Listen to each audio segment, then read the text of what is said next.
بسم اللہ الرحمن الرحیم۔ السلام علیکم۔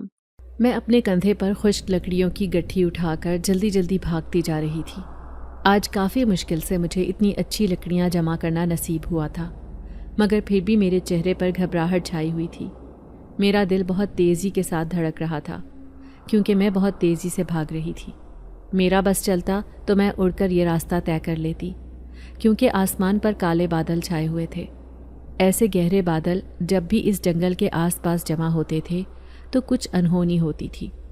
اب بھی ایسا خوفناک موسم دیکھ کر میرا دل بیٹھا جا رہا تھا، کیونکہ ایک دفعہ برسات شروع ہو جاتی تو ایک بہت بڑا طوفان آ جاتا جو اتنی آسانی سے نہیں رکتا تھا۔ وہ طوفان اپنے ساتھ ایسی تباہی لاتا تھا کہ لوگ سہم جاتے تھے۔ اب بھی میں دل ہی دل میں دعا کر رہی تھی کہ بارش نہ ہو، کیونکہ میرے سر پر رکھی لکڑیاں گیلی ہو جائیں گی۔ اگر یہ گیلی ہو گئیں تو میرے پورے دن کی محنت ضائع جائے گی۔ ہم پورا ہفتہ 2 وقت کی روٹی کے لیے ترستے رہتے تھے، کیونکہ ہمارے گھر کا چولہا انہی لکڑیوں کو بیچ کر جلتا تھا۔ میں جنگل سے گھر کی طرف جانے والے راستے پر مڑی ہی تھی کہ ایسا لگا جیسے کسی کی آواز آئی ہو۔ مجھے پہلے تو لگا جیسے یہ میرا وہم ہو۔ میں ویسے بھی اس طوفانی موسم کی وجہ سے گھر پہنچنے کے چکروں میں تھی، اسی لیے سر جھٹک کر آگے بڑھی، مگر دوبارہ سے کسی کی درد بھری پکار سن کر میں ایک دم رکی۔ ایسا لگا جیسے کوئی مصیبت میں پھنسا ہو۔ میں چاہ کر بھی خود کو بہرا نہ کر سکی تھی، کیونکہ مجھے ایک عجیب سا احساس ہو رہا تھا۔ اس موسم میں تو کوئی یہاں پر تھا بھی نہیں جو اس شخص کی مدد کرتا۔ اگر میں آج ایسے ہی کسی کی پکار سن کر انسنا کر دیتی تو کبھی خود کو معاف نہیں کر سکتی تھی۔ اپنے ضمیر کی عدالت میں خود کو مجرم ہی سمجھتی رہتی۔ میں ہمیشہ سے ہی ایک نرم دل رکھنے والی لڑکی تھی۔ میں نے خود کو کبھی دوسروں پر فوقیت نہ دی تھی، پھر چاہے مجھے کتنی تکلیف ہی کیوں نہ چکانی پڑتی۔ میں لکڑیوں کو سختی سے اپنے ہاتھ میں پکڑ کر کھیتوں کی طرف چلی گئی، کیونکہ وہ درد بھری پکار اسی طرف سے آئی تھی۔ شام کا وقت ہو چکا تھا، اس لیے کھیتوں میں سے سارے کسان اور مزدور اپنے گھروں کو لوٹ چکے ہوتے۔ دن کا وقت ہوتا تو ضرور کوئی نہ کوئی اب تک اس کی مدد کو پہنچ چکا ہوتا۔ میں کھیتوں میں پہنچی تو وہاں پر ہو کا عالم تھا۔ ایک عجیب سی خاموشی چھائی ہوئی تھی۔ ارد گرد بس کتوں کے بھونکنے کی آواز تھی، جس کی وجہ سے فضا میں ایک عجیب سی وحشت چھائی ہوئی تھی۔ میں نے ہر طرف نگاہ دوڑائی، مگر مجھے کوئی نظر نہ آیا۔ دور دور تک بس فصلیں ہی نظر آ رہی تھیں۔ میں کھیتوں کے شروع میں ہی کھڑی ہو کر ڈھونڈ رہی تھی کہ شاید اس شخص کی آواز پھر سے آئے تو میں اس کی مدد کر سکوں۔ مجھے کھیتوں میں آگے جانے سے کچھ خوف سا آیا، کیونکہ یہاں پر اکثر زہریلے سانپ اور کیڑے وغیرہ موجود ہوتے ہیں۔ کتنے ہی کسان ان سانپوں اور زہریلے کیڑے مکوڑوں کے ڈسنے کی وجہ سے اپنی جان کی بازی ہار چکے تھے۔ ان کو دن کی روشنی میں انہوں نے ڈسا تھا۔ اب تو ہر طرف اندھیرا پھیل چکا تھا۔ یہاں تو اگر کسی نے مجھے کاٹا تو مدد کے لیے بھی کسی کو نہیں بلا سکوں گی نا، اور یہیں پر تڑپ تڑپ کر اپنی جان دے دوں گی۔ میرے چہرے پر ڈر کے مارے پسینے کے قطرے نمودار ہو گئے تھے۔ پہلے تو میں اس لیے آواز نہیں لگا رہی تھی کیونکہ اکثر ایسی سنسان جگہوں پر عیاش لڑکے موجود ہوتے تھے۔ وہ لوگ نشے میں دھت ہو کر ایسے ہی کھیتوں اور ویران علاقوں میں آ جاتے تاکہ کوئی ان کو روک نہ سکے۔ مگر اب آخر کار مجبور ہو کر میں نے تھوڑی تیز آواز لگائی کہ کوئی ہے یہاں پر۔ میں نے 2-3 بار آواز لگائی، مگر جب کوئی جواب نہ آیا تو واپس جانے لگی، کیونکہ بجلی بہت زوروں سے کڑک رہی تھی۔ یقیناً کچھ ہی دیر میں بارش شروع ہونے والی تھی۔ مجھے اپنی سوکھی لکڑیوں کی فکر الگ ستا رہی تھی۔ جس شخص کی مدد کرنے میں یہاں اتنی دور آ گئی تھی وہ تو اب مل ہی نہیں رہا تھا۔ اوپر سے اگر بارش ہو جاتی تو میری زندگی میں مشکلات مزید بڑھ جاتی۔ میں کوئی جواب نہ پاتے واپس جانے لگی کہ فصلوں میں سے ہی کچھ آگے آہٹ ہوئی۔ ایسا لگا جیسے کوئی ہو وہاں پر۔ میں نے پھر سے پوچھا کہ کیا آپ کسی مصیبت میں ہیں؟ میں نے اندھیرا دور کرنے کے لیے اپنی گڈلی میں سے کچھ لکڑیوں کو پتھر کی مدد سے آگ لگائی، جس سے مجھے سامنے دکھائی دینے لگا۔ میں ذرا سا آگے گئی تاکہ دیکھ سکوں وہ آہٹ کس کی تھی۔ جو ہی میں تھوڑا سا فصلوں کے بیچ میں گئی تو وہاں پر ایک لمبا چوڑا آدمی اوندھے منہ پڑا ہوا تھا۔ وہ آنکھیں بند کر کے بے ہوش پڑا تھا۔ میں نے اس کو کندھے سے ہلایا تو اس کے منہ سے ایک اذیت بھری سسکی نکلی۔ وہ بے سد پڑا تھا، مگر پھر بھی تکلیف کی وجہ سے بے چین تھا۔ میں نے اس کو اپنا پورا زور لگا کر سیدھا کیا تو آنکھیں پھٹی کی پھٹی رہ گئیں۔ کیونکہ اس کا چہرہ سرخ انگارہ ہو رہا تھا۔ پورا جسم اس قدر گرم تھا کہ ایک پل کو تو مجھے لگا جیسے میں نے کسی تپتے ہوئے لوہے کو ہاتھ لگا لیا ہو۔ مجھے سمجھ نہیں آئی کہ آخر وہ ایسے کیوں یہاں پر بے ہوش ہوا پڑا تھا۔ کیا اس کی کسی سے لڑائی ہوئی تھی؟ وہ دکھنے میں مجھے اس گاؤں کا نہیں لگ رہا تھا، کیونکہ میں تو ادھر کے سبھی لوگوں سے واقف تھی۔ یہ آدمی تو شکل سے ہی کوئی یونانی دیوتا لگ رہا تھا۔ اس کے سنہری بھورے بال بہت خوبصورت تھے۔ میں سمجھی کہ شاید اس کو کسی نے زخمی کر دیا تھا، تبھی وہ ادھر بے ہوش ہوا تھا، مگر میں نے اس کو ٹٹولا تو وہ زخمی نہیں تھا۔ پھر اچانک سے میری نظر اس کے ہاتھ پر پڑی جہاں پر سانپ کے کاٹنے کا نشان تھا۔ میں نے غور سے دیکھا تو ابھی کچھ دیر پہلے ہی کسی بہت زہریلے سانپ نے اس کو ڈسا ہوا تھا۔ اس کا مطلب کہ ابھی زہر ہر طرف نہیں پھیلا تھا۔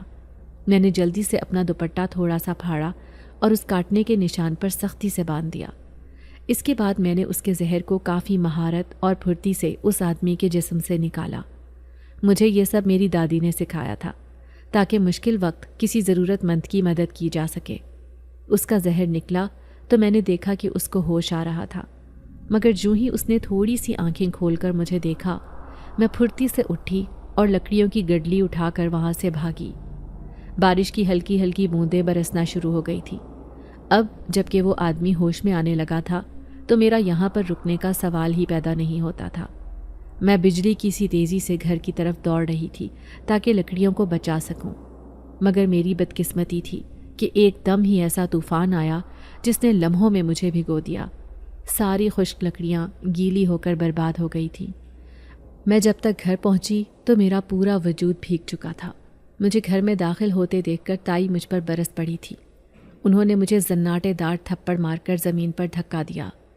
آوارہ لڑکی، تو اتنی رات کو اس موسم میں کس کے ساتھ رنگ رلیاں مناتی پھر رہی تھی؟ بول، تجھے اچھے سے پتا تھا کہ موسم اتنا خراب ہو چکا تھا تو لکڑیاں جمع کر کے جلدی واپس کیوں نہیں آئی؟ میں نے تائی کو کہا کہ میں فوراً آ رہی تھی، مگر راستے میں کسی نے مدد مانگ لی تھی تو مجبوراً وہاں چلی گئی۔ میری بات پر انہوں نے ذرا یقین نہیں کیا، بس پاگلوں کی طرح مجھے مارنے لگی۔ میں زمین پر لیٹی ان کے آگے ہاتھ جوڑ رہی تھی کہ مجھے نہ ماریں، میری کوئی غلطی نہیں ہے، لیکن وہ میری کسی بات کو سننے پر راضی نہیں تھی۔ میرا سر ان کے دھکا دینے سے زوردار طریقے سے پاس پڑے گملے سے لگا جس سے خون بہنے لگا تھا۔ ان کا تو بس نہیں چل رہا تھا کہ مجھے جان سے مار ڈالتی۔ جب میں زیادہ خون بہنے سے بے ہوش ہو گئی تب کہیں جا کر انہوں نے میری جان چھوڑی۔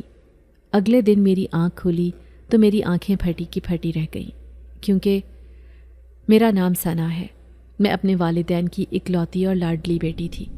میرا تعلق ایک غریب گھرانے سے تھا۔ میرے ابا کھیتوں میں کام کرتے تھے۔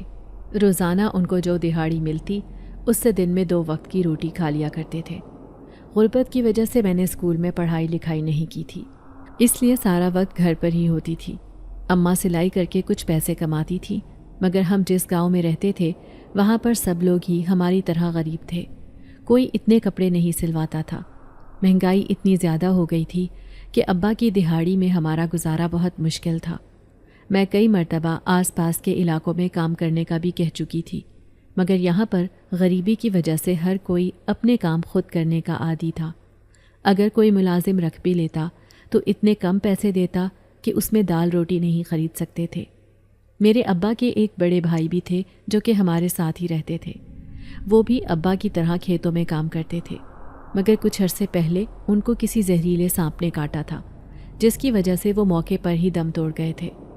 تائی تو جیسے تایا کی موت کے بعد نفسیاتی ہو گئی تھی۔ وہ ہر وقت مجھ پر غصہ کرتی تھی۔ ان کی اپنی کوئی اولاد نہیں تھی۔ اس بے اولادی کے تانوں کی وجہ سے وہ اپنی بھڑاس مجھ پر ہی اکیلے میں نکالا کرتی تھی۔ وہ اماں ابا کو مجھ سے پیار کرتا ہوا دیکھتی تو جلتی رہتی۔ ان کی اسی جلن نے ایک دن میرے اماں اور ابا کی زندگی کھا لی تھی۔ میرے ابا بھی ایک دن کھیتوں میں کسی زہریلے سانپ کے کاٹنے کی وجہ سے جان کی بازی ہار گئے تھے۔ ابا کے جانے کی وجہ سے اماں نے اتنا گہرا صدمہ لیا تھا کہ 1 مہینے کے اندر اندر وہ بھی دل بند ہونے سے دنیا سے رخصت ہو گئی تھی۔ اماں ابا کے جانے سے تو جیسے میری دنیا ہی اجڑ گئی تھی۔ میں تنہا ہو کر رہ گئی تھی۔ یتیم ہوتے ہی مجھے شدت سے احساس ہوا کہ ماں باپ اس دنیا میں سب سے بہترین نعمت ہوتے ہیں۔ میرے لیے تو ہر طرف ویرانی چھا گئی تھی۔ تائی تو جیسے اماں ابا کے اس دنیا سے جاتے ہی شیر ہو گئی تھی۔ انہوں نے پورے گھر پر قبضہ جما لیا تھا۔ میری دادی جو کبھی ابا کی زندگی میں صحت مند ہوا کرتی تھی، اب جب سے تائی کا گھر پر راج ہوا تھا تب سے وہ بیمار رہنے لگی تھی۔ اس گھر میں اب بس ایک دادی ہی رہ گئی تھی جو مجھ سے سچی محبت کرتی تھی اور میری پرواہ کرتی تھی۔ میں اپنا سارا وقت دادی کے پاس ان کے کمرے میں رہتی، بس رات ہوتے ہی اپنے کمرے میں آ جاتی، کیونکہ دادی کی ہمیشہ سے عادت تھی کہ وہ رات میں جاگ کر عبادت کرتی تھی۔ اس دوران وہ کسی کو اپنے کمرے میں آنے کی اجازت نہیں دیتی تھی۔ میں کئی مرتبہ ان سے پوچھ چکی تھی کہ دادی آپ کمرے میں کیا کرتی ہیں، مگر ہر مرتبہ ہی وہ یہ کہہ کر ٹال دیتی کہ مجھے عبادت تنہائی میں کرنا پسند ہے۔ دادی اس بات کو لے کر ہمیشہ کافی سنجیدہ ہو جایا کرتی تھی۔ مجھے ایسا محسوس ہوتا جیسے وہ کوئی بہت بڑا راز چھپائے ہوئے تھی۔ اکثر میں اماں کے جانے کے بعد راتوں کو ڈر کر نیند سے جاگ جایا کرتی تھی۔ میں تو اپنی ماں کی آغوش میں سونے کی عادی تھی، مگر جب سے وہ گئی تھی مجھے سوتے میں بہت ڈر لگتا تھا۔ کتنی دیر تک میں جاگتی رہتی تھی۔ میں دادی کی منتیں کرتی تھی کہ آپ مجھے رات کو اپنے ساتھ سلایا کریں، مجھے ڈر لگتا ہے، مگر حیرت انگیز طور پر وہ منع کر دیتی۔ دادی مجھ پر جان چھڑکتی تھی، کبھی غصے سے بات نہیں کی، مگر پتہ نہیں ایسا کون سا پراسرار راز تھا جس وجہ سے وہ اس معاملے میں اتنی کٹھور بن جایا کرتی تھی۔ میں ایک دفعہ رات کے وقت پانی پینے کے لیے نیچے کچن میں گئی تو میری نظر دادی کے کمرے کی طرف گئی۔ وہاں پر بتی جلتی دیکھ کر مجھے حیرت کا جھٹکا لگا۔ آدھی رات کا وقت تھا، وہ اس وقت جاگ کر کیا کر رہی تھی؟ انہیں تو اب تک سو جانا چاہیے تھا۔ ویسے بھی ہر وقت ان کے سر میں درد رہتا تھا۔ مجھے تشویش ہوئی کہ کہیں ان کو کوئی تکلیف تو نہیں تھی۔ ویسے بھی وہ آج کل مجھے کچھ پریشان سی دکھائی دیتی تھی۔ شام میں بھی ان کے سر میں درد تھا۔ میں ان کے کمرے کی طرف گئی تاکہ ان کی طبیعت کے بارے میں پتہ لگا سکوں، مگر دروازے پر ہی ایک دم ٹھٹک کر رک گئی، کیونکہ اندر سے دادی کی آواز آ رہی تھی۔ وہ کسی سے کچھ بات کر رہی تھی۔ میں نے کان لگا کر سننے کی کوشش کی تو میرا چہرہ زرد پڑ گیا، کیونکہ دادی کسی دوسری زبان میں بات کر رہی تھی۔ وہ سختی سے کسی سے کچھ کہہ رہی تھی۔ ان کے ساتھ کمرے میں کوئی اور بھی تھا۔ وہ کوئی آدمی تھا۔ میں چاہ کر بھی ان کی بات نہیں سمجھ سکی۔ میرے لیے یہ بات کسی صدمے سے کم نہیں تھی کہ دادی کو یہ عجیب سی زبان بھی آتی تھی۔ ہمارے تو پورے گاؤں میں کوئی ایسے نہیں بولتا تھا۔ اب میرے اندر تجسس مزید بڑھ گیا تھا کہ دادی مجھ سے کیا چھپا رہی تھی۔ جب مجھ سے مزید صبر نہ ہوا تو دادی کے کمرے میں گئی تاکہ دیکھ سکوں کہ آخر چل کیا رہا تھا، مگر میرے پیروں کے نیچے سے زمین سرک گئی جب دادی کو بستر پر لیٹا ہوا دیکھا۔ کمرے میں ان کے علاوہ کوئی اور موجود نہ تھا۔ یہ سب آخر کیا ہو رہا تھا؟ میرا دل یہ دیکھ کر بہت گھبرا رہا تھا۔ کمرے میں آہٹ محسوس کر کے دادی نے آنکھیں کھول کر مجھ سے پوچھا کہ ثنا، تو یہاں کیا کر رہی ہے؟ اب تک سوئی نہیں تھی؟ میں نے دادی سے کچھ نہیں پوچھا، کیونکہ مجھے اچھے سے پتا تھا کہ وہ مجھے کبھی نہیں بتائیں گی، اس لیے بس اتنا کہا کہ آپ کی خیریت پوچھنے آئی تھی۔ اس کے بعد میں کمرے میں آ گئی، مگر پوری رات ڈر کی وجہ سے میں سو نہ سکی۔ یوں ہی کچھ عرصہ گزرا تو دائی نے میرے اوپر زور ڈالنا شروع کر دیا کہ اب تو باہر نکل کر کوئی کام دھندا ڈھونڈ، ہم اس طرح بھوکے مریں گے کیا؟ میں نے ان کو کہا، تائی اس گاؤں میں تو کوئی کام میرے لیے نہیں ہے، نہ ہی میں اتنی پڑھی لکھی ہوں کہ گاؤں کے اسکول میں پڑھا کر چند پیسے کما لیتی۔ مگر تائی نے دھمکی دے دی تھی کہ اگر تو پیسے کما کر نہیں لائی تو میں تجھے اس گھر سے دھکے دے کر نکال دوں گی۔ ہمارے حالات ویسے بھی بہت خراب ہو چکے تھے۔ اب تو یہ حال تھا کہ 2 دن تک بھوکے رہتے تھے۔ ابا کچھ پیسے جمع کرتے تھے اپنی زندگی میں، وہ سب کے سب اتنے عرصے کے راشن میں استعمال ہو گئے تھے۔ میں نے مجبور ہو کر چادر لی اور گھر سے باہر آ گئی۔ میرا رخ گاؤں سے کچھ آگے جنگل کی طرف تھا۔ وہاں جا کر میں نے کچھ لکڑیاں جمع کی اور ان کو قریب ہی کسی دکان پر بیچ کر دہاڑی لانا شروع کر دی۔ یہ کام میرے لیے بہت زیادہ مشکل تھا، کیونکہ لکڑیاں مجھ جیسی نازک لڑکی کے لیے کافی بھاری ہوتی تھی۔ میرے ہاتھ اس کام کو کرتے ہوئے بری طرح زخمی ہو جاتے تھے، مگر اس کے باوجود میں ہر روز یہ کام کرتی، کیونکہ ان لکڑیوں کو بیچ کر چند پیسے تو آ جاتے تھے۔ ہم کم از کم بھوکے پیٹ تو نہیں سوتے تھے۔ میں دادی کی وجہ سے آج کل بہت پریشان رہنے لگی تھی، کیونکہ وہ بیمار ہو رہی تھی۔ میں اس معاملے میں بے بس تھی کہ میں ان کا علاج نہیں کروا سکتی تھی۔ میرے پاس تو ان کی دوائیوں کے لیے ایک تھیلا بھی نہیں تھا۔ جتنی دہاڑی کما کر لاتی وہ ساری کی ساری تائی اپنے پاس رکھ لیتی اور پھر بس تھوڑی سی دال روٹی ہی مجھے اور دادی کو تھما دیتی تھی۔ ہم اس پر بھی صبر شکر کر لیا کرتے تھے۔ دادی اب بس بستر کی ہو کر رہ گئی تھی۔ میں ان سے اکثر کہتی کہ دادی آپ کے دل میں ایسا کون سا راز ہے، کون سی بات ہے جو آپ نے اب تک کسی کو نہیں بتائی؟ میں جانتی ہوں کہ کوئی تو ایسا انکشاف ہے جو کہ ہماری آنے والی زندگی میں ایک بھیانک طوفان لے آئے گا۔ دادی نے مجھے اپنے پاس بٹھایا اور میرا ہاتھ سختی سے تھام کر کہنے لگی کہ میری بچی، یہ سب راز تم پر وقت آنے پر خود بخود کھل جائیں گے۔ ابھی میں تمہیں کچھ نہیں بتا سکتی۔ اگر بتا دیا تو میری اتنے عرصے کی محنت تباہ ہو جائے گی۔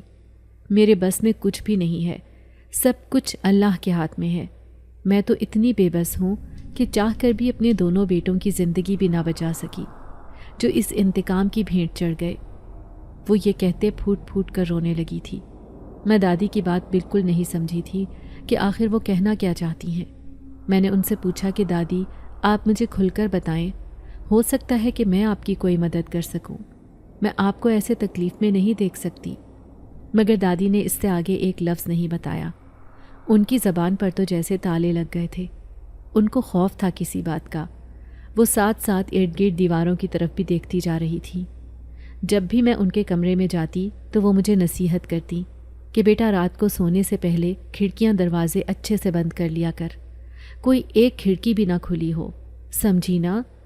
دادی کی بات سن کر میں بے چین ہو جاتی تھی۔ آخر ان کی بات کا کیا مقصد تھا؟ وہ مجھے کسی آنے والی مصیبت سے بچانا چاہتی تھی؟ کیا کوئی ہمارا بہت بڑا دشمن تھا جو ہمیں نقصان پہنچا سکتا تھا، یا ہماری جان کو اس سے خطرہ تھا؟ دادی نے یہ کیوں بولا تھا کہ اگر وہ بے بس نہ ہوتی تو اپنے بیٹوں کی جان بچا لیتی؟ یہ آخر کون سا انتقام تھا جس کی بھینٹ ابا اور تایا چڑھے تھے؟ دادی نے تو ساری عمر اپنے کمرے میں رہ کر گزاری تھی، وہ تو کبھی باہر بھی نہیں گئی۔ پھر ان کی کسی سے بھلا کیا دشمنی ہوگی؟ پھر اگلے دن ہی ایک رات دادی نے مجھے اپنے کمرے میں بلایا اور مجھے ڈھیر ساری نصیحتیں کرنے لگی۔ انہوں نے مجھے کہا کہ بیٹا، زندگی میں بہت سارے ایسے حالات آ سکتے ہیں جب انسان بہت خوف زدہ ہو جاتا ہے، اس کو کچھ سمجھ نہیں آتا کہ میں کیا کروں، کس سے مدد لوں۔ تو تم نے خود کو بہادر بنانا ہے، ڈرنے کی بجائے ڈٹ کر اس ڈر کا مقابلہ کرنا ہے۔ اگر تم سامنے والے سے خوف کھاؤ گی تو وہ اور شیر ہو جائے گا۔ انسان کو اپنی حفاظت خود کرنی ہوتی ہے۔ یہ دنیا اور اس میں رہنے والے بہت ہی ظالم ہیں، یہ کسی پر رحم نہیں کھاتے۔ اگر کسی بے بس کو دیکھ لیتے ہیں تو بجائے اس کا ساتھ دینے کے اس کو نوچ کھانے کو تیار ہو جاتے تھے۔ میں نے دادی کی باتیں سن کر کہا کہ آپ تو جانتی ہیں کہ میں اتنی مضبوط نہیں ہوں، ذرا سی بات پر ڈر جاتی ہوں۔ میں تو آج تک تائی کے سامنے اپنے حق کی بات نہیں کر سکی، تو بھلا دنیا والوں کا مقابلہ کیسے کروں گی؟ میں تو اپنے ابا کی شہزادی تھی، مگر اب حالات نے اتنا مجبور کر دیا ہے کہ مجھے گھر سے نکل کر کام کرنا پڑ رہا ہے۔ دادی نے پھر میرے سر پر ہاتھ پھیر کر کہا کہ یہ دنیا ہے میری بچی، یہاں پر قدم قدم پر مشکلات آئیں گی۔ میں تمہیں آج ایک بہت ہی زہریلے سانپ کا زہر جسم سے نکالنے کا طریقہ سکھا رہی ہوں۔ اس کو اچھی طرح سے یاد کر لو اور اپنے دل میں بٹھا لو۔ تمہارے ابا اور تایا کی موت اسی سانپ سے ہوئی تھی، جو کہ سالوں سے اس گاؤں کی زمینوں میں چھپا ہوا ہے۔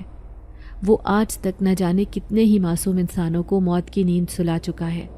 اس زہریلے سانپ سے کوئی نہیں بچ سکا۔ اس کا یہی علاج ہے کہ وقت رہتے اس کے زہر کو جسم سے باہر نکال لیا جائے۔ پھر انہوں نے مجھے وہ طریقہ سکھایا اور اس کے بعد کہا کہ بیٹی، جب کبھی کسی مشکل میں پھنس جاؤ یا کسی دوسرے کو ایسی مصیبت میں دیکھو تو فوراً اس کی مدد کرنا۔ پھر دادی بالکل خاموش ہو گئی۔ یہ خاموشی کسی طوفان سے پہلے والی خاموشی تھی۔ پھر اگلے دن جب میں دادی کو چائے دینے ان کے کمرے میں گئی تو وہ آنکھیں بند کیے لیٹی تھی۔ مجھے حیرت ہوئی کہ دادی تو اس وقت تک جاگ جاتی تھی، آج سے پہلے تو وہ کبھی اس وقت تک نہیں سوئی تھی۔ میں نے ان کو 2-3 آوازیں لگائیں، مگر جب ان کے چہرے پر ہاتھ رکھا تو وہ برف کی طرح ٹھنڈا ہوا پڑا تھا۔ میرے اوپر تو جیسے آسمان ٹوٹ پڑا تھا، کیونکہ دادی ہمیشہ کے لیے مجھے چھوڑ کر اس دنیا سے چلی گئی تھی۔ میں اب اکیلی ہو گئی تھی۔ دادی کا چہرہ پرسکون تھا۔ اس کے بعد تو گھر میں بس تائی اور میں ہی رہ گئے تھے۔ انہوں نے تو جیسے شکر ادا کیا تھا کہ دادی اب نہیں رہی تھی، کیونکہ ان کے حساب سے اب ایک بندے کا کھانا نہیں بنتا تھا۔ تائی کی خوشی دیکھ کر مجھے افسوس ہوتا تھا کہ وہ کتنی خود غرض انسان تھی، جن کو کسی سے کوئی محبت نہیں تھی، وہ بس اپنے آپ سے پیار کرتی تھی۔ میں نے ہمیشہ ان کو اپنی ماں جیسا سمجھا تھا۔ ان کی ڈانٹ کو بھی میں اسی لیے خاموشی سے سن لیا کرتی، کیونکہ میں یہی سوچتی کہ وہ میری بڑی ہے، ماں جیسی ہے، اگر وہ نہیں ڈانٹیں گی تو کون ڈانٹے گا؟ مگر وقت گزرنے کے ساتھ مجھے احساس ہوا کہ ماں کی ڈانٹ میں بھی میرے لیے پیار ہوتا تھا، وہ مجھے ایسے اذیت کبھی نہیں دیتی تھی۔ تائی تو مجھے بات بات پر تانے مارتی کہ تو کسی کام کی نہیں ہے، منحوس ہے، جب سے پیدا ہوئی ہے اس پورے گھر کو کھا گئی ہے، تیری ہی وجہ سے پورا گھر تباہ ہو گیا۔ ارے اس سے تو اچھا تھا کہ تو ہی مر جاتی، بے شرم لڑکی، میں تو کہتی ہوں تو بھی چلو بھر پانی میں مر جا۔ دادی کے جانے کے بعد تائی مجھ سے مزید کام لینے لگی۔ میں صبح سویرے اٹھ کر ان کے لیے ناشتہ بناتی، وہ مجھے کچھ بھی کھانے کو نہیں دیتی کہ تو سست ہو جائے گی، بس جلدی سے کام پر نکل جا تاکہ لکڑیاں جمع کر سکے۔ میں بھوکے پیٹ ہی پھر جنگل کی طرف چلی جاتی۔ یہ جنگل بھی ایک بہت ویران جگہ پر تھا، یہاں اکثر لوگوں کا اتنا آنا جانا نہیں ہوتا تھا، کیونکہ لوگ ادھر آنے سے ڈرتے تھے۔ گاؤں میں طرح طرح کی باتیں مشہور تھیں کہ یہاں پر کالے پراسرار سایوں کو دیکھا گیا ہے۔ مجھے ایسے لگتا تھا کہ لوگ بس باتیں کرتے ہیں، جتنے منہ اتنی باتیں، اسی لیے میں ان ساری خوفناک کہانیوں کو سننے کے باوجود روزانہ یہاں آتی، کیونکہ زندہ رہنے کے لیے انسان کو اپنا ہر خوف مارنا پڑتا ہے۔ میں بھی جنگل جاتی، مگر کبھی زیادہ آگے کی طرف نہیں گئی تھی، بس شروع سے ہی لکڑیاں کاٹ کر جمع کر لیتی۔ پھر کچھ دنوں بعد جنگل کی لکڑیاں گیلی ہونے لگی تھیں۔ مجھے حیرت ہوتی کہ بارش تو نہیں ہوئی، پھر یہ لکڑیاں کیسے گیلی ہو جاتی تھی۔ میں نے اس جنگل کے قریب علاقے میں رہنے والے لوگوں سے بھی پوچھ لیا تھا، وہ یہی کہتے کہ یہاں تو اتنے وقت سے بارش کا نام و نشان بھی نہیں ہوا۔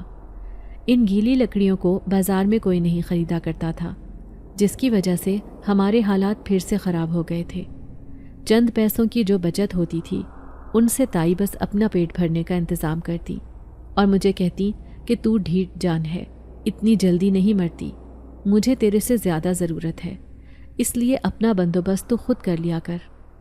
مجھے تائی کی سفاکیت پر افسوس ہوتا تھا۔ پھر جب مسلسل 3 دن تک کچھ نہیں کھایا تو میں نے اللہ کا نام لے کر جنگل کے بیچوں بیچ جانا شروع کیا۔ میں نے سن رکھا تھا کہ وہاں کی لکڑی بہت اعلیٰ ہوتی تھی اور اچھے داموں میں بکتی تھی، مگر کوئی بھی خوف کی وجہ سے وہاں نہیں جاتا تھا۔ میں صبح سویرے ہی گھر سے نکل گئی تھی۔ وہاں پہنچ کر میں پورا دن لگا کر محنت کرتی اور اپنے ساتھ بہت ساری سوکھی لکڑیاں جمع کر لی تھیں۔ یہ بات کافی پراسرار تھی کہ اس جگہ کی لکڑی سوکھی تھی، جبکہ شروع والے علاقے میں گیلی لکڑیاں تھیں۔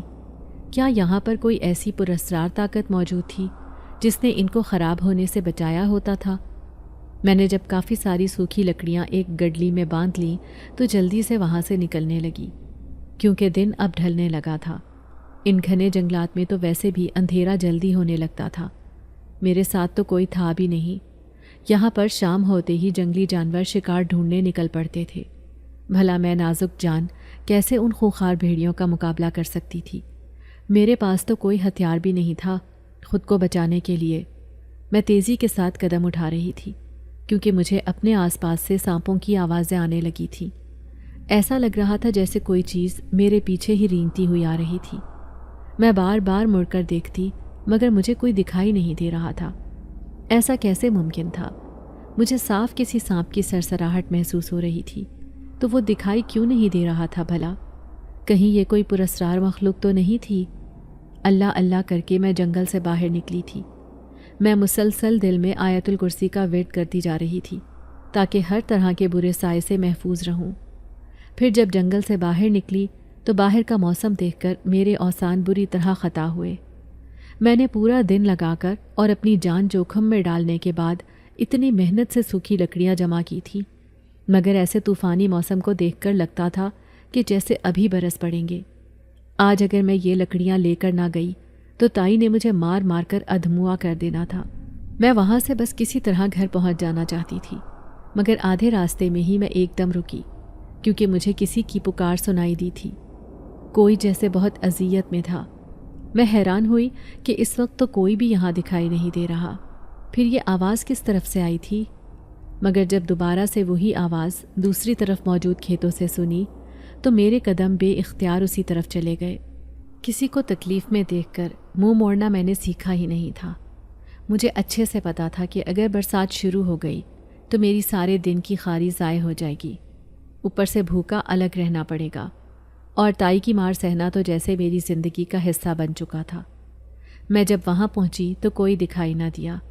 میں سمجھ گئی تھی کہ ضرور ان فصلوں میں ہی کوئی شخص ہوگا۔ ایک پل کو تو مجھے لگا کہ کہیں یہ کسی کی کوئی سازش نہ ہو۔ اگر وہاں کوئی آوارہ بدماش چھپا ہوا اور اس نے اکیلی لڑکی کو دیکھ کر اس سنسان جگہ پر بلانے کے لیے ڈرامہ کیا ہوا تو میں کیسے خود کو بچاؤں گی؟ آج کل تو یہ واقعات بہت زیادہ ہو گئے تھے کہ ایک تنہا لڑکی کو دیکھتے عیاش لڑکے اس پر جھپٹ پڑتے تھے۔ وہ جان بوجھ کر ایسی ویران جگہوں پر لڑکیوں کو پھانسنے کی کوشش کرتے تاکہ کسی کو کانوں کان خبر بھی نہ ہو اور نہ ہی کوئی ان کی مدد کے لیے آ سکے۔ میرا دل سوکھے پتے کی مانند دھڑک رہا تھا، مگر نہ چاہتے ہوئے بھی میں کچھ لکڑیوں پر آگ لگا کر ان فصلوں کے پاس گئی۔ ایسا لگ رہا تھا جیسے کوئی اندیکھی طاقت تھی جو مجھے اس طرف کھینچ رہی تھی۔ میں نے جب فصلوں میں داخل ہو کر دیکھا تو حیرت کے مارے آنکھیں پھٹی کی پھٹی رہ گئی، کیونکہ وہاں پر کوئی بہت اونچے قد کا آدمی جس کا وجود کسی پہاڑ کے جیسا مضبوط لگ رہا تھا وہ بے سدھ پڑا تھا۔ اس کو بے ہوش دیکھ کر میں نے کئی آوازیں دیں تاکہ وہ جاگ جائے، مگر جب وہ نہ ہلا تو میں نے ہمت کرتے اس کو سیدھا کیا۔ وہ بھٹی کی طرح سلگ رہا تھا۔ اس کے چہرے کا رنگ سرخ انگارہ ہو چکا تھا۔ ایسا لگ رہا تھا جیسے وہ کسی بہت بڑی تکلیف میں ہو۔ میں نے اس کو چیک کیا تو اس کے جسم پر بظاہر تو کوئی زخم نہیں دکھائی دیا، مگر پھر بازو پر ایک مخصوص نشان دیکھ کر چہرہ لٹھے کی مانند سفید پڑ گیا، کیونکہ وہ اسی سانپ کے کاٹنے کا نشان تھا جس کے بارے میں دادی نے بتایا تھا۔ اسی سانپ نے ابا اور تایا کی جان لے لی تھی۔ وہ دونوں اس کے زہر سے تڑپ تڑپ کر مرے تھے۔ اب اس لمبے چوڑے آدمی کو اتنی اذیت میں دیکھ کر مجھے اندازہ ہوا کہ سانپ نے بس ابھی ابھی ہی اس کو ڈسا تھا۔ میں نے پھرتی دکھاتے ہوئے اپنی چادر کا ایک سرا پھاڑ کر اس کے بازو پر باندھا اور اس سے زہر نکالنے لگی۔ کچھ ہی دیر میں اس کے جسم سے میں نے سارا زہر نکال لیا تھا۔ میں اپنی آنکھوں کے سامنے اس کو مرتا ہوا نہیں دیکھ سکتی تھی۔ ابا اور تایا کو تو میں نہیں بچا سکی، مگر جب اس آدمی کو آنکھیں کھولتے دیکھا تو شکر کا سانس لیا کہ اب وہ ٹھیک تھا، اور باقی وہ اتنا مضبوط تو تھا کہ اٹھ کر ان کھیتوں سے خود باہر نکل جاتا۔ اس آدمی نے مجھے جب آنکھیں کھول کر دیکھا تو میں نے جلدی سے گھر جانے کے لیے قدم بڑھائے، مگر ابھی گھر سے تھوڑی دور ہی تھی کہ موسلا دھار بارش نے مجھے ایک جھٹکے میں بھگو ڈالا تھا۔ ساری لکڑیاں گیلی ہو گئی تھیں۔ میں گھر پہنچی تو تائی نے مجھے دیکھ کر ہنگامہ مچا دیا تھا۔ انہوں نے میرے اوپر ایسے گندے بہتان لگائے کہ میرا چہرہ اہانت کے احساس سے لال ہو گیا۔ میں نے آ کر 1000 دفعہ ایک ہی بات کی کہ میری کوئی غلطی نہیں، میں گھر ہی آ رہی تھی، مگر راستے میں کسی انجان شخص کی مدد کرنے میں دیر ہو گئی، اور اسی دیری کی وجہ سے طوفانی برسات شروع ہو گئی تھی۔ مگر تائی نے میری ایک نہ سنی۔ انہی گیلی لکڑیوں سے میری وہ دھلائی کی کہ میرے جسم سے خون بہنے لگا تھا۔ میں زخمی حالت میں لہو لہان وہیں پر گر گئی تھی۔ خون اتنا بہہ گیا تھا کہ جسم میں بالکل جان نہ بچی تھی۔ میں اپنی قسمت پر آنسو بہاتی وہیں صحن میں لاوارثوں کی طرح پڑی تھی۔ مجھے سر میں چوٹ لگنے سے شدید درد ہو رہا تھا، اوپر سے چکر بھی آ رہے تھے۔ کچھ ہی دیر میں آنکھوں کے سامنے اندھیرا چھانے لگا تھا۔ بے ہوش ہونے سے پہلے میں نے اپنی آنکھوں کے سامنے کوئی دھندلا سا سایہ دیکھا تھا۔ وہ سایہ میری طرف ہی بڑھ رہا تھا، مگر پھر چاہنے کے باوجود میں اپنی آنکھیں کھلی نہ رکھ سکی اور ہوش و حواس کھوتی چلی گئی۔ اگلی صبح میری آنکھ کھلی تو خود میرے پیروں کے نیچے سے زمین سرک گئی، کیونکہ میں دادی کے کمرے میں لیٹی ہوئی تھی۔ میں ایک جھٹکے سے اٹھ بیٹھی تھی۔ مجھے سمجھ نہیں آ رہا تھا کہ آخر کون مجھے یہاں پر لے کر آیا تھا۔ تائی تو مر کر بھی مجھے کبھی نہ اٹھاتی۔ ان کے حساب سے تو میں کل کی مرتی آج مر جاتی، ان کو گھنٹہ پرواہ نہیں تھی۔ وہ بھلا مجھے کیوں اٹھا کر لاتی؟ یہ سب کوئی پہلی مرتبہ تھوڑی ہوا تھا۔ وہ تو ہر کچھ دنوں بعد ایسے ہی میری دھلائی کرتی تھی۔ ان کا بس صرف مجھ غریب یتیم لڑکی پر ہی چلتا تھا۔ جب دل چاہتا مجھے بھون کر رکھ دیتی تھی، مگر میری سمجھ میں نہیں آ رہا تھا کہ آخر ایسا کون تھا جس نے مجھے اٹھایا تھا۔ اس گھر میں تو کوئی ہم دونوں کے علاوہ تھا ہی نہیں۔ ایک دم سے میرے ذہن میں دھماکہ ہوا۔ کل رات کو بے ہوش ہونے سے پہلے میں نے کسی کا عکس دیکھا تھا، کوئی سایہ میری طرف آیا تھا، اس کا مطلب ضرور اسی نے مجھے اٹھایا ہوگا۔ میں نے اپنے ہاتھ پیر دیکھے تو وہاں پر اب کوئی زخم موجود نہیں تھا، وہ سب کے سب غائب تھے۔ میرے ماتھے پر خوف سے پسینہ آ گیا تھا، یہ زخم خود بخود کیسے ٹھیک ہو گئے تھے؟ میرے پاس تو کوئی مرہم تھا ہی نہیں۔ میں اٹھی اور باہر نکلی، تائی باہر چارپائی پر ہی بیٹھی ہوئی تھی۔ مجھے ایک دم فٹ دیکھ کر وہ بھی کچھ حیران ہوئی، مگر پھر جلدی سے جھڑکتے ہوئے بولی کہ مہارانی، اگر تیرا آرام ختم ہو گیا ہو تو چل جا کام پر۔ میں اس بات میں سر ہلاتی گھر سے باہر چلی گئی۔ دن ڈھلنے کے قریب میں گھر پہنچی تو تائی گھر میں کسی لڑکے کو اوپر کے پورشن میں بھیج رہی تھی۔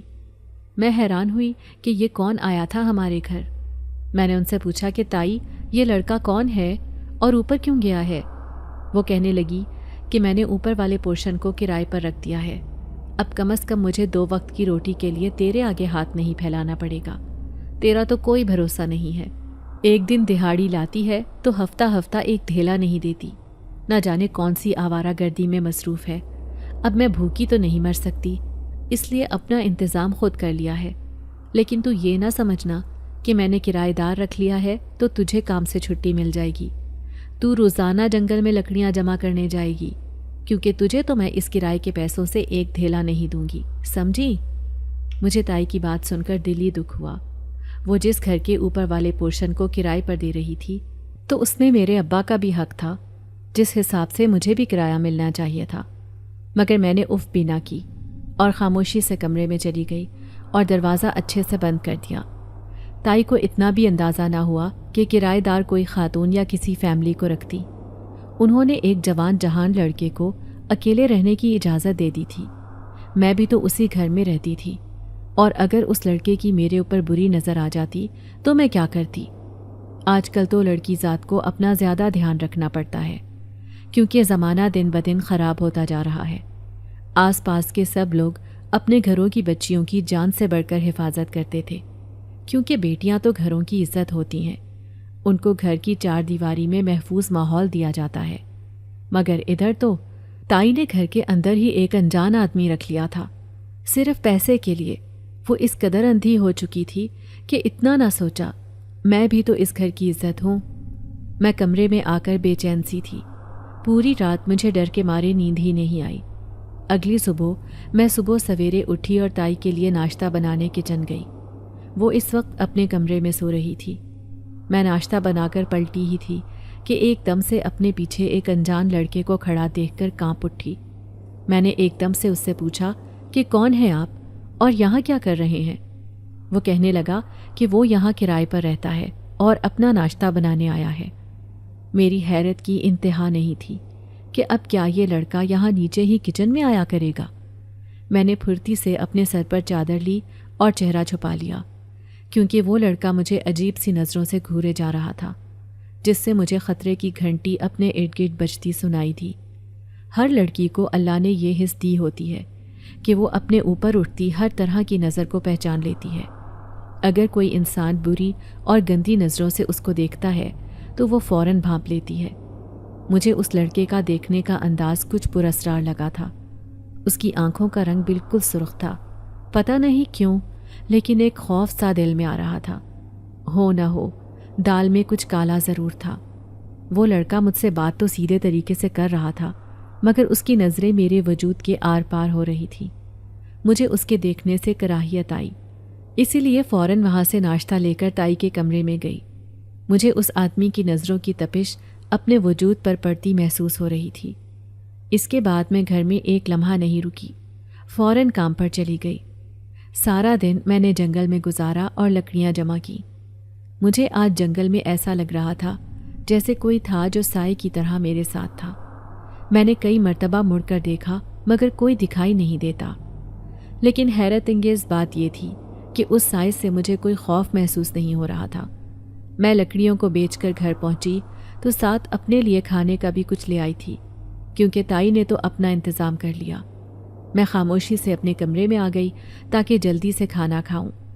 پھر اس کے بعد تائی کے لیے رات کا کھانا بنانے کچن گئی تو کچھ ہی دیر میں وہ لڑکا پھر سے وہاں آ گیا تھا۔ وہ کسی نہ کسی بہانے سے وہیں پر کھڑا ہوا تھا۔ میں دل میں ڈر بھی رہی تھی مگر پھر بھی اس کو ظاہر نہیں ہونے دیا۔ خاموشی سے جب کھانا بنا کر جانے لگی تو اس لڑکے نے میرا ہاتھ پکڑ لیا تھا۔ میں نے اس کو گھبراتے ہوئے کہا کہ چھوڑو میرا ہاتھ، یہ کیا بدتمیزی ہے۔ وہ جلد ہی اپنی اصلیت دکھانے لگا تھا۔ مجھے کہنے لگا کہ بدتمیزی تو اب تک میں نے کی ہی نہیں ہے حسینہ۔ اس کے ایک ہاتھ میں دودھ کا گلاس تھا۔ اس کو صبح بھی میں نے دودھ پیتے ہی دیکھا تھا اور اس وقت بھی وہ کٹورا بھر کر دودھ پی چکا تھا۔ میں نے اس سے ہاتھ چھڑوا کر اسے دھکا دیا کہ دور رہو مجھ سے، آئندہ کے بعد میرا ہاتھ پکڑنے کی جرت کی تو مجھ سے برا کوئی نہیں ہوگا۔ میری آواز سن کر تائی کچن میں آئی تو ایک دم سے اس مکار لڑکے نے معصوم بن کر سارا الزام مجھ پر لگا دیا کہ میں اس کو کچن میں کھانا نہیں گرم کرنے دیتی اور اس کے ساتھ بدتمیزی کر رہی تھی۔ اس لڑکے کی جھوٹ موٹ کی شکایت سن کر تائی نے مجھے رکھ کر ایک چماٹ مارا۔ کل موہی، تیری اتنی جرت کہ تو میرے گھر میں کھڑی ہو کر میرے ہی کرایہ دار کو برا بھلا کہہ رہی ہے۔ چل جا، دفع ہو جا، اگر دوبارہ ایسا کچھ ہوا تو دھکے دے کر تجھے گھر سے باہر نکال دوں گی، سمجھی؟ میں روتی ہوئی اپنے کمرے میں آ گئی تھی۔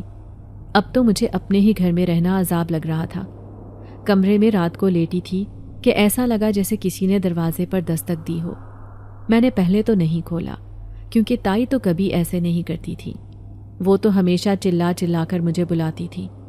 میں گھبرا کر اٹھ بیٹھی کہ کہیں یہ وہی لڑکا تو نہیں تھا۔ میں نے ہلکی سی آواز میں پوچھا تو کوئی آواز نہیں آئی۔ اس کے بعد خاموشی چھا گئی، مگر اب مجھے تجسس ہونے لگا تھا کہ آخر کون تھا باہر، کہیں کوئی چور تو نہیں گھس آیا تھا۔ آخر کار میں اللہ کا نام لیتی کمرے سے باہر نکلی، مگر ایک دم سے سامنے اسی لڑکے کو کھڑا دیکھ کر میرے منہ سے چیخ نکلی۔ اس لڑکے نے بجلی کی سی تیزی سے میرے منہ پر ہاتھ رکھ دیا تھا۔ میری آنکھیں ڈر کے مارے باہر کو ابل پڑی تھی۔ وہ مجھے گھسیٹ کر کمرے میں لے جانے لگا تھا۔ میں اپنے ہاتھ پاؤں مار کر اپنا آپ اس سے چھڑوانے کی کوشش کرنے لگی، مگر اس آدمی میں اتنا زور تھا کہ میں ہل بھی نہیں پا رہی تھی۔ وہ ایک وحشی درندہ تھا جو کہ مجھے کمرے میں لا کر بستر پر دھکا دے چکا تھا۔ میں نے چلا کر اس کو دور رہنے کا کہا کہ کون ہو تم اور مجھ سے کیا چاہتے ہو؟ میں نے تمہارا کیا بگاڑا ہے جو میرا جینا حرام کر رہے ہو؟ میری بات سن کر وہ مکروہ کہے لگانے لگا۔ مجھے اس کی ہنسی سے وحشت ہونے لگی۔ وہ کہنے لگا کہ میں آج تجھے بھی اسی طرح ماروں گا جس طرح تیرے باپ اور تائی کو مارا تھا۔ تو بھی اسی طرح تڑپ تڑپ کر مرے گی، تب جا کر میرا انتقام پورا ہوگا۔ میں نے صدمے سے نکل کر اس سے پوچھا کہ کیسے انتقام کی بات کر رہے ہو؟ ہم لوگوں نے بھلا تمہارا کیا بگاڑا ہے؟ مجھے اپنے سامنے کھڑا آدمی کوئی انسان نہیں لگ رہا تھا، کیونکہ اس نے خود کہا تھا کہ اسی نے میرے ابا اور تایا کو مارا تھا، جس کا مطلب تھا کہ وہ ایک اچھا دھاری ناگ تھا۔ دادی یقیناً اسی ناگ کے بارے میں مجھے بتانا چاہتی تھی، اسی وجہ سے انہوں نے مرنے سے پہلے مجھے زہر نکالنے کا طریقہ بتایا تھا۔ اس ناگ کا چہرہ آہستہ آہستہ کالا ہوتا جا رہا تھا۔ وہ میری طرف اپنے سیاہ ہاتھ لے کر بڑھا تو میں نے پاس پڑا گلدان اس کی طرف اچھالا اور باہر بھاگنے لگی۔ میں اندھا دھند بھاگتے ہوئے گھر کی دہلیز پار کر گئی تھی۔ آج کسی بھی صورت خود کو اس ناگ سے بچانا تھا، ورنہ یہ مجھے بھی ڈس کر مار دیتا۔ میں اس کو کبھی کامیاب نہیں ہونے دے سکتی تھی۔ بھاگتے ہوئے میں انہی کھیتوں کی طرف چلی گئی تھی تاکہ اس سے بچ سکوں، لیکن میری بدقسمتی تھی کہ وہ میرے پیچھے ہی آ رہا تھا، اور کھیتوں میں تو اس کے اور بھی بہت سارے چیلے پھر رہے تھے۔ میرا پیر کسی چیز میں بری طرح اٹکا جس وجہ سے میں منہ کے بل زمین پر گری۔ وہ ناگ میرے پیچھے آ گیا تھا۔ تو کیا سمجھی تھی کہ میرے چنگل سے اتنی آسانی سے بچ جائے گی؟ ارے جب تیرا باپ مرد ہو کر میرے آگے ڈھیر ہو گیا تھا تو کیا چیز ہے بھلا؟ بہت ہاتھ پیر چل رہے ہیں تیرے، ابھی تجھے بتاتا ہوں کہ میں کیا چیز ہوں۔ تیری دادی نے ہم ناگوں کو بہت ہلکے میں لے لیا تھا۔ اس کے بعد ابھی وہ مجھے ہاتھ لگاتا کہ ایک دم سے فضا میں اس کی بھیانک چیخیں گونجنے لگی۔ میں نے پھٹی آنکھوں سے اس ناگ کو دیکھا جو کہ اب خون میں لت پت زمین پر پڑا تھا۔ اس کی دل دہلاتی چیخیں اب بھی جاری تھیں، مگر کچھ ہی دیر بعد ہر طرف خاموشی چھا گئی۔ میں سامنے کا منظر دیکھ کر زرد پڑ گئی تھی، کیونکہ سامنے وہی آدمی کھڑا تھا جس کی جان اس دن میں نے کھیتوں میں بچائی تھی۔ اسی کا زہر تو میں نے نکالا تھا۔ وہ ناگ اب مر چکا تھا۔ مجھے ڈرتے دیکھ کر اس نے پوچھا کہ آپ ٹھیک ہیں؟ میں نے ہاں میں سر ہلایا اور اس آدمی کا شکریہ ادا کیا۔ وہ کہنے لگا کہ شکریہ تو مجھے آپ کا ادا کرنا چاہیے۔ اس دن اگر آپ میری جان نہ بچاتی تو میں کب کا ان کھیتوں میں مر کھپ گیا ہوتا۔ میں نے اس سے پوچھا کہ آپ نے کیسے اس اچھادھاری ناگ کو مار لیا؟ تو وہ کہنے لگا کہ میں کوئی عام انسان نہیں ہوں بلکہ ایک جن زادہ ہوں۔ آپ کی دادی کے مجھ پر کئی احسان تھے، انہوں نے ہماری بہت بار مدد کی ہے، مگر اس ناگ نے آپ کے پورے خاندان کو مار دیا اور پھر مجھے بھی مارنا چاہتا تھا، کیونکہ آپ کی دادی نے مجھے اس کو ختم کرنے کا حکم دیا تھا، مگر اب سب ٹھیک ہو گیا ہے۔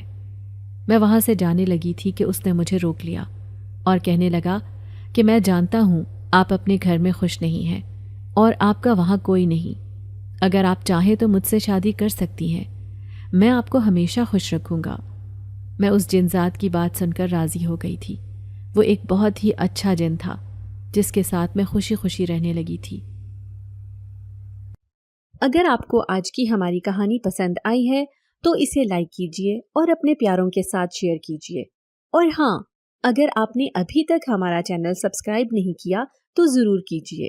ملتے ہیں کل ایک نئی اور دلچسپ کہانی کے ساتھ، تب تک کے لیے اللہ حافظ۔